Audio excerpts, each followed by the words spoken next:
highly anticipated docuseries by director Alex Stapleton and rapper and executive producer Curtis 50 Cent Jackson, titled Sean Combs: The Reckoning. I think it was surprising that he actually filmed it. It was very interesting to watch a man who's known for his brand presence. You know, he has a really amazing knack for marketing and all of that, and how he was sort of taking that into account in how he was coming off to the public. 50 Cent has essentially delivered a major blow to Diddy's public image. He's releasing what many are calling one of the most impactful exposés ever created. Scheduled to drop, a few people who attended private screenings say the project is extremely detailed and highly damaging. The exclusive video also shows Combs in Harlem greeting fans. Off my back, bro. Lord, you win. I'm gonna win. Lord, you win. We winning. I'll accept it. What makes this documentary potentially more influential than the trial itself is the timing and public perception surrounding Diddy. Even though he was found not guilty in the RICO case, it was clear his relationship with the corporate world had reached a breaking point. Mainstream platforms were no longer aligning with him. Still, based on recent updates and shifting public sentiment, it almost seemed like once Diddy returned home, he might regain some influence and reclaim a place at the top of the culture. However, this new project changes that entire trajectory. It essentially removes any remaining chance of a comeback. In this documentary, 50 Cent frames Diddy as one of the most problematic figures in the industry's history. This isn't similar to the typical surviving blank style documentary. People already have a general understanding of who Diddy's alleged victims are and what he has been accused of. And while many hip-hop fans didn't pay much attention to the accusations involving Cassie, believing she was an adult making her own decisions, 50 Cent takes a more calculated and strategic approach in how he presents the information in this film.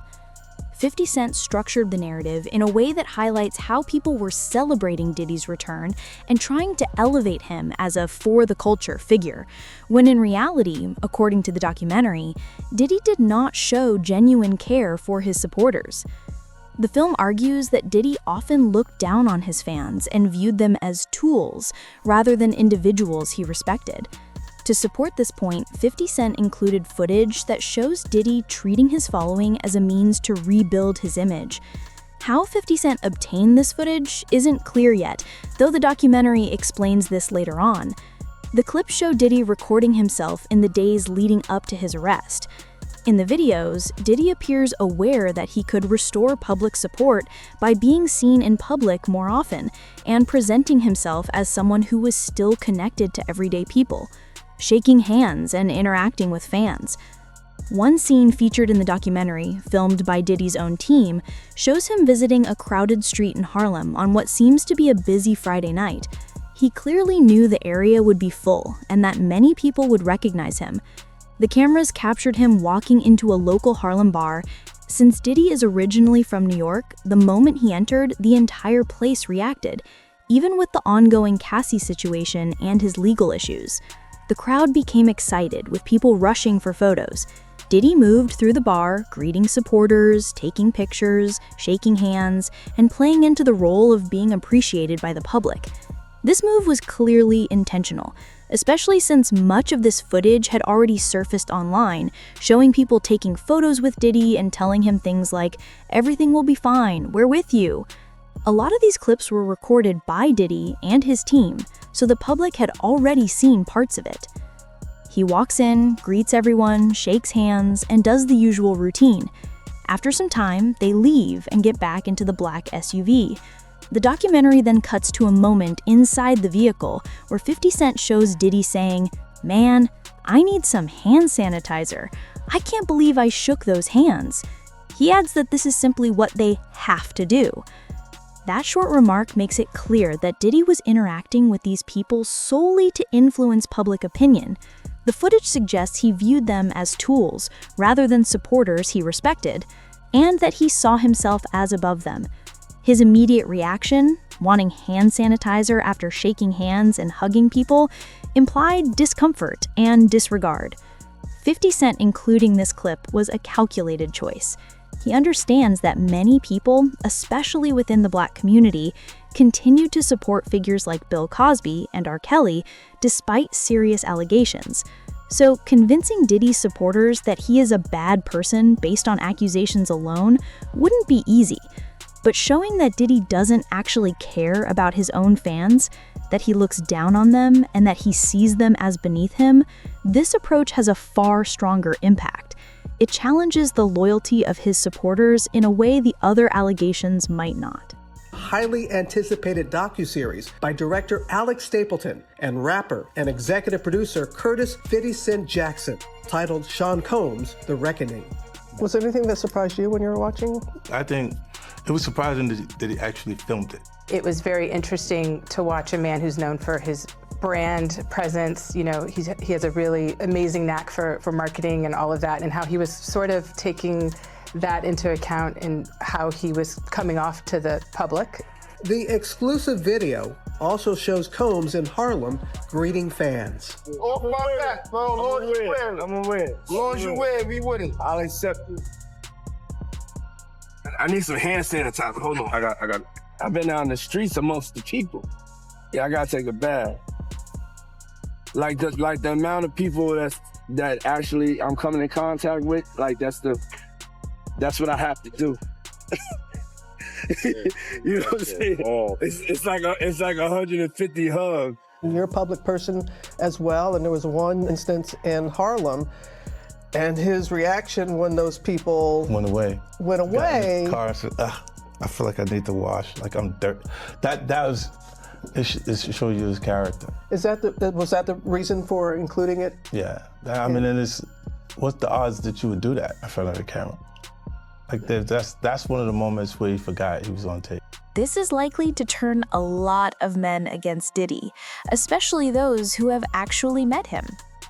Imagine being the person outside that bar, encouraging him and saying things like, "You'll get through this, you'll rise again," or "I'm praying for you, King," only to later see the footage of Diddy immediately asking for hand sanitizer and reacting with clear disgust after shaking hands. Anyone who supported him in that moment would probably hold resentment after seeing that clip. But 50 Cent didn't only focus on men. He made sure the documentary also reinforced why many women, or people who already disliked Diddy, would not reconsider their opinions. It's not just Cassie appearing in this project. People from the industry are coming forward too. Individuals who have worked with Diddy for the past 2 or 3 decades are finally sharing their negative experiences. And because 50 Cent is deeply connected in the industry, he's one of the few who could encourage these people to speak publicly. Former employees, artists, label staff, and others who have done business with Diddy are all stepping up to share their accounts. However, there is one part of this situation that made me question 50 Cent's approach. I have always respected a robber more than a thief, because a robber confronts you directly, while a thief works behind your back. When 50 Cent appeared in interviews trying to present himself as an unbiased filmmaker, it felt disingenuous. Let's be honest, he does not like Diddy. This documentary was clearly created from a place of long-standing conflict. Even though 50 Cent tried to downplay it in interviews, saying their issues weren't serious and joking that Diddy had simply offered to take him shopping, it did not match the tone of the documentary. He repeatedly insisted it wasn't personal and that the project was objective. But that is hard to accept. There is no realistic way this documentary is neutral. The amount of effort 50 Cent invested goes far beyond what any impartial filmmaker would normally do. His dedication to ensuring this project would damage Diddy's reputation shows clearly where he stands. How do you respond to people who say that it's more about the disdain that you have for Sean Combs than it is for giving the victims a platform? What they consider a pre-existing beef, right, for 20 years, right, is me being uncomfortable with him suggesting that he takes me shopping, or I looked at it like it was like a tester, like maybe you'll come play with me, type of thing, right? And it's not personal. I think it's important to also let people know that the show is not completely the perspectives of people that did not like Sean. We weren't trying to just get the highlights, the salacious details, you know, that the real goal was to storytell. And not everyone needed to have an allegation to be a part of this project. The 4-part series also features 2 jurors from Combs' trial who are speaking for the first time about how they reached their mixed verdict, finding Combs guilty of 2 prostitution offenses, but clear of racketeering and sex trafficking charges, both sharing their thoughts on the relationship between Combs and singer Cassie. Juror 75 describing them as 2 people in love, and Juror 160 saying in part, domestic violence wasn't one of the charges.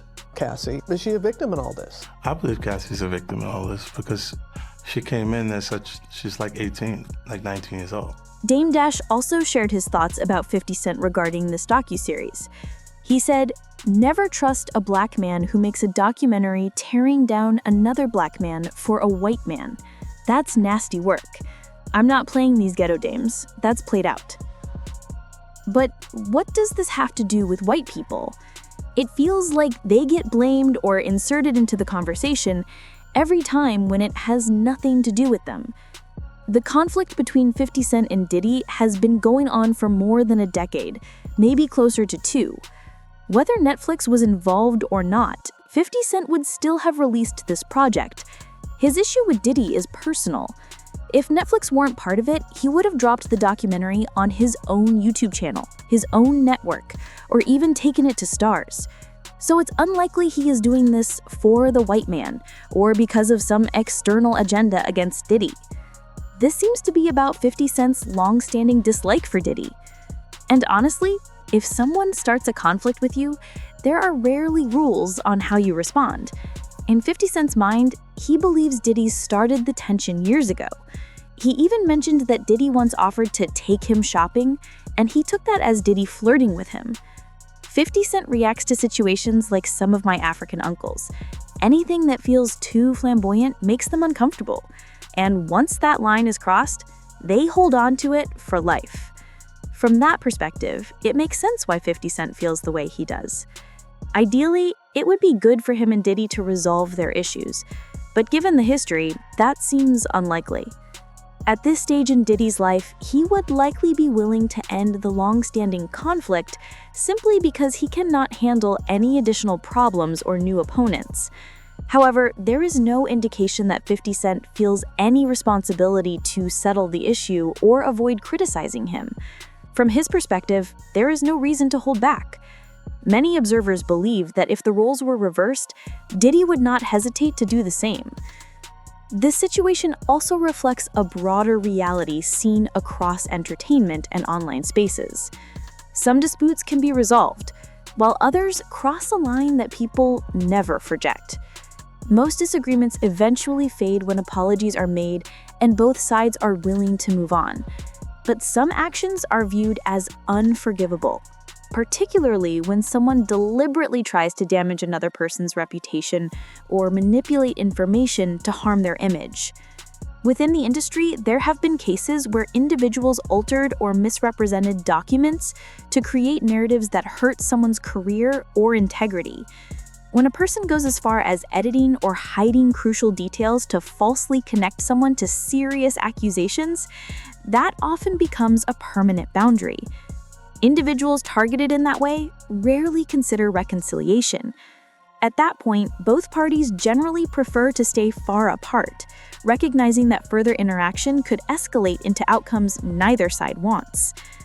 In the context of the 50 Cent and Diddy feud, this mindset explains why closure is unlikely. The history between them is deep, personal, and long-standing. Even if one side shows interest in resolving it, the other may see the situation as past the point of repair. For both men, staying distant may be the only way to prevent the conflict from turning into something even bigger. These kinds of accusations, especially when they are false, can be extremely dangerous.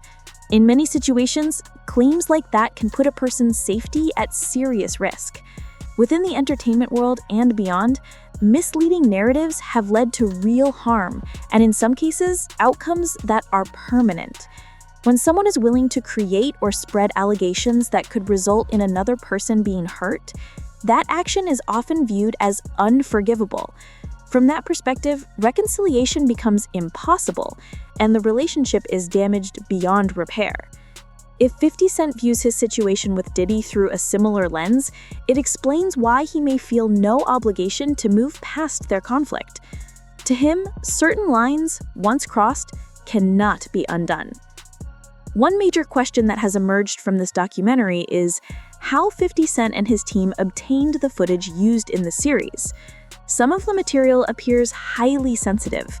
It includes recordings of Diddy speaking with his attorney about strategy, planning how to respond publicly, and discussing ways to manage public perception. The footage also shows pre-indictment moments that were never intended for release. Following the documentary's release, Diddy's attorney issued a statement through Lauren LaRosa. The message challenged Netflix's use of the clips. According to the statement, Netflix incorporated footage that was never approved for public distribution. This included private conversations, pre-indictment video from an unfinished project, and discussions related to legal strategy. The statement clarified that the footage was originally created for a separate purpose under an arrangement that was never completed, and that no rights were ever transferred to Netflix. The representative added that a payment dispute between third-party individuals does not grant Netflix permission to use unlicensed private material. They also emphasized that none of the footage came from Diddy or his team, and its use raises major questions about how it was obtained and why Netflix chose to include it. The situation brings up another concern: why someone with more than 2 decades of Hollywood experience would rely on third-party photographers or videographers for such sensitive content. This choice may have contributed to the footage leaving Diddy's control and ending up in the hands of people outside his inner circle. Considering Diddy has been in the industry since the 1990s, over 30 years, it raises questions about why he did not have someone from within his own team handling sensitive recordings. Instead, an outside videographer was hired. Based on available information, Diddy was working on a project intended for Netflix, and this videographer was brought on to follow him and capture footage for that production. When the Netflix deal ultimately fell apart, the videographer still retained the raw material. Reports suggest that the videographer requested a significant payment to hand over the footage. Diddy's side refused the amount being demanded.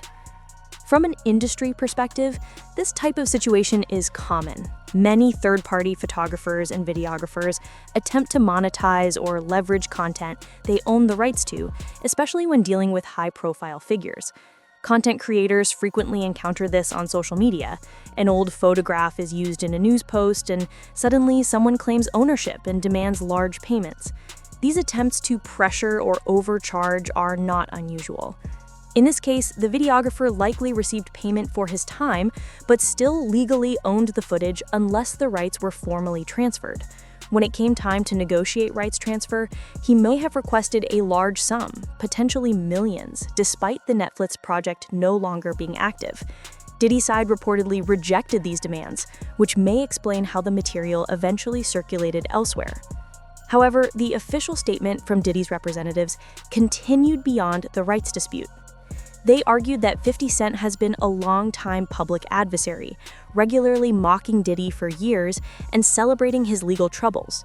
The statement also noted that even 50 Cent himself has admitted he was surprised Diddy ever allowed some of these moments to be recorded, which reinforces their position that the footage is being used for entertainment value rather than with proper context or fairness.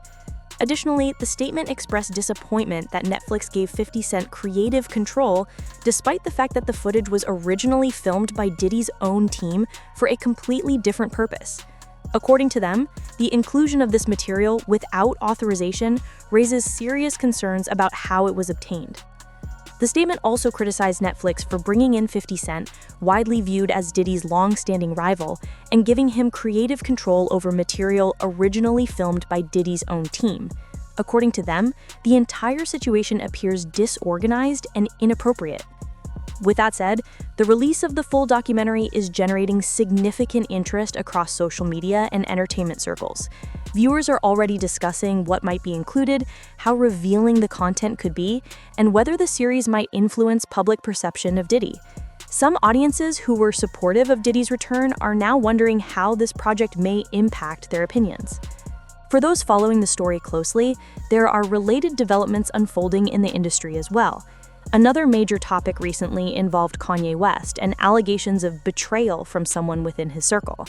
A detailed breakdown of that situation is available in a separate report. More updates will follow as new information becomes available. If you enjoyed this update, hit the like button, share your thoughts in the comments, and don't forget to subscribe for more celebrity news and updates.